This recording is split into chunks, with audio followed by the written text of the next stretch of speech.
Hello, my precious ones. Today, we will touch upon secret knowledge, the very soul alchemy that makes a man truly cherish you. This is something you won't find in glossy magazines, and something I've gathered bit by bit, observing hundreds of couples. Imagine a familiar scene. You are the perfect hostess, the priestess of the home, fluttering around a perfectly tidy apartment where his favorite dinner is already being prepared. You are the picture from a man's fantasy, and he is the main spectator in this theater, but instead of looking at you, he's staring at his phone. Are you familiar with that chilling feeling when you give 200%, but all you get in return is emptiness?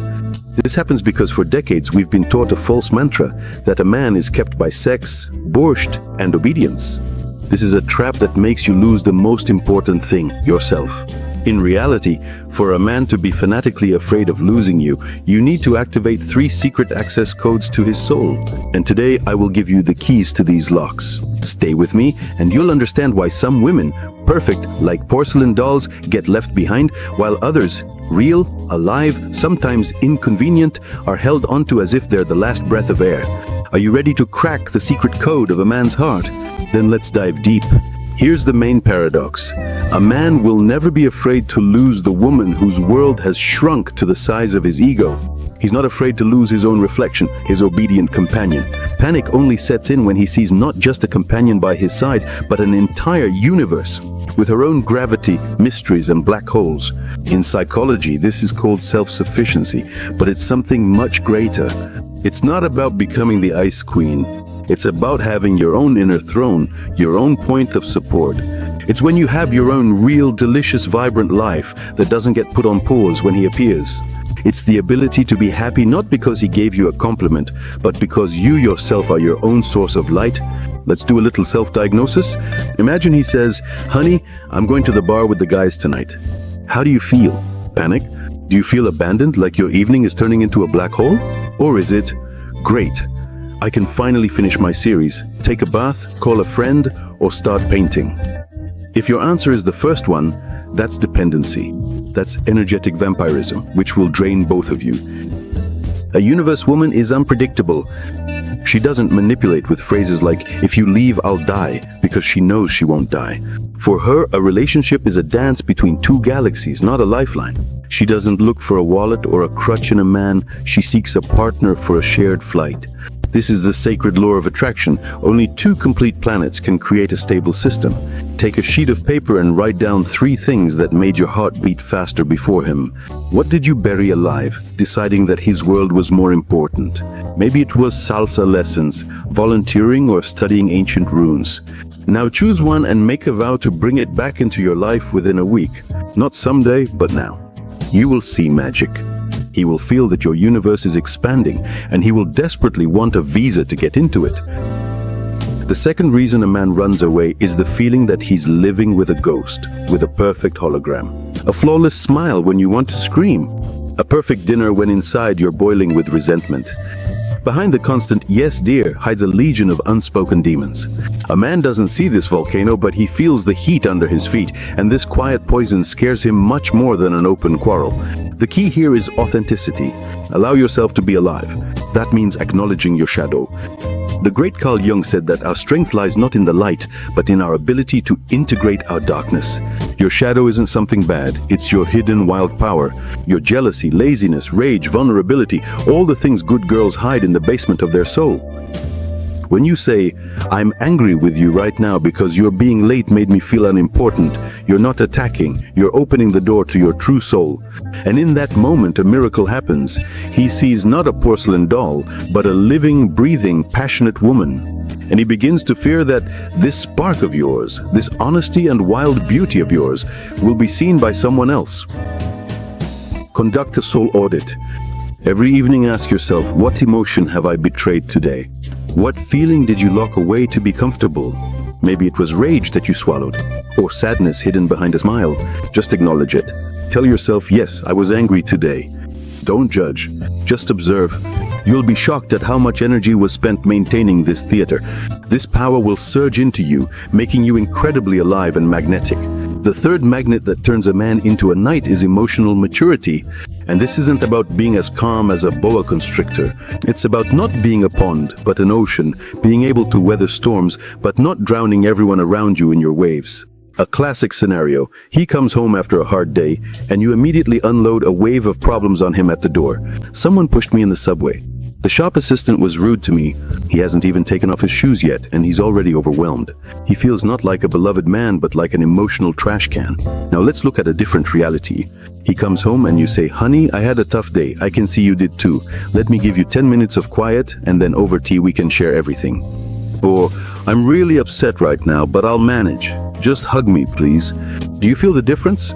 You don't suppress your feelings. You become their master, the conductor of your own orchestra. You take responsibility for them. He will know that you are not a natural disaster, but a wise ocean in whose quiet harbor he can take shelter from any storm. And he will be desperately afraid of losing that harbor. Start an alchemist's journal.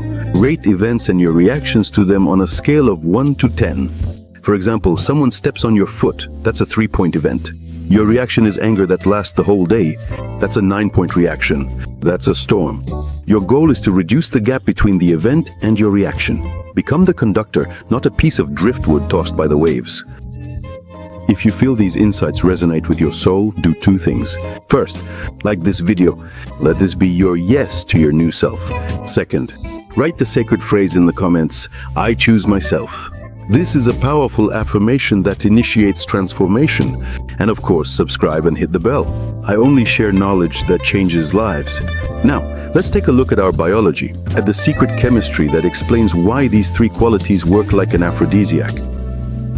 A man's brain, like that of an ancient hunter, is programmed for novelty and the eternal chase.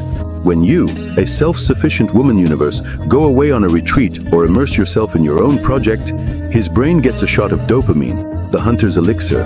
She has her own life. She's not my possession. This creates intrigue, making him desire you again and again. When you are a woman ocean, creating a field of emotional safety, his cortisol, the stress hormone, levels drop. With you, he can exhale and take off his armor. You become that quiet harbor he wants to return to. This state of calm is more addictive than any passion.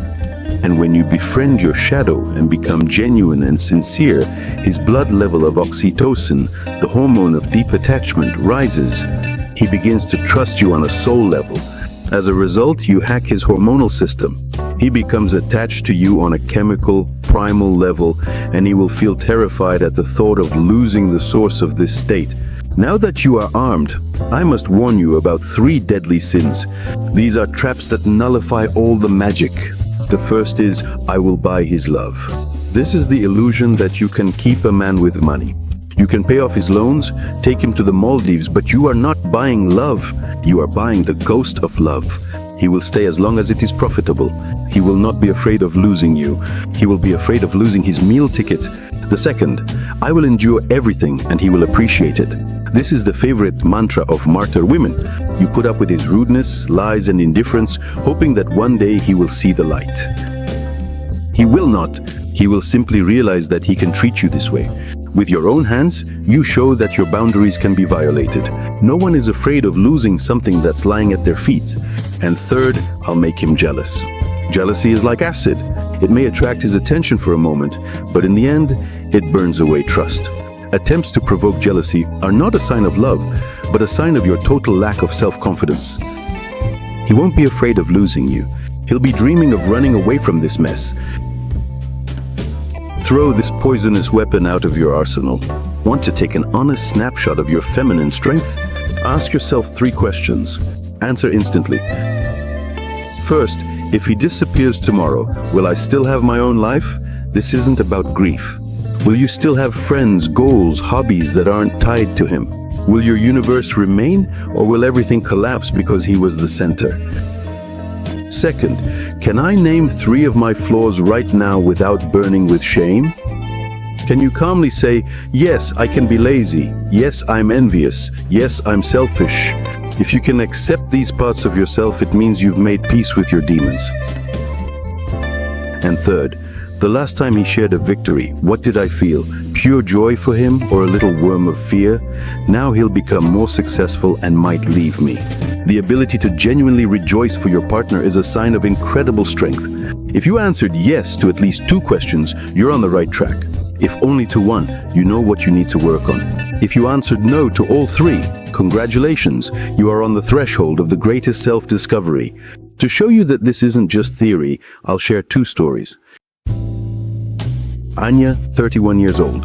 Anya dissolved into her man like sugar in tea. Losing herself, she abandoned her friends and gave up yoga. Her world shrank to just one person, and he left. He just packed his things. Anya thought it was the end, but from the depths of that hell she began her resurrection. She wasn't looking for a new relationship, but for herself. She went back to yoga, gathered her girlfriends, and went to the mountains. She started living greedily for herself. 6 months later, he wrote, "Hi, maybe we could meet?" Anya smiled and replied, "Hi, I can't. I'm off to a date." And that date was with herself at the theater. He kept trying for a long time to return to her, a new, radiant universe. And now, the second story, Katya, 28 years old. Katya lived in the cage of being a good girl, suppressing all her emotional feelings. She smiled when she wanted to howl. Her boyfriend sensed this falseness and grew distant. On my advice, Katya started keeping an audio diary, recording everything that was boiling inside her. Listening to it, she met her true self for the first time. Then she started telling him these things. Calmly, without any drama. "You know, right now I'm really angry." The first time he was shocked, but then he started asking himself, "Katyusha, what's on your mind?" One day he told her, "It seems like only now have I truly gotten to know you, and I like this version of you much more."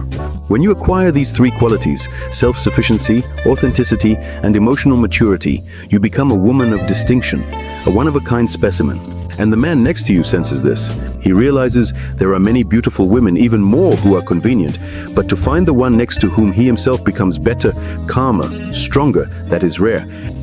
A woman who has her own world and is not afraid of her own shadow, that's a 1 in a billion chance.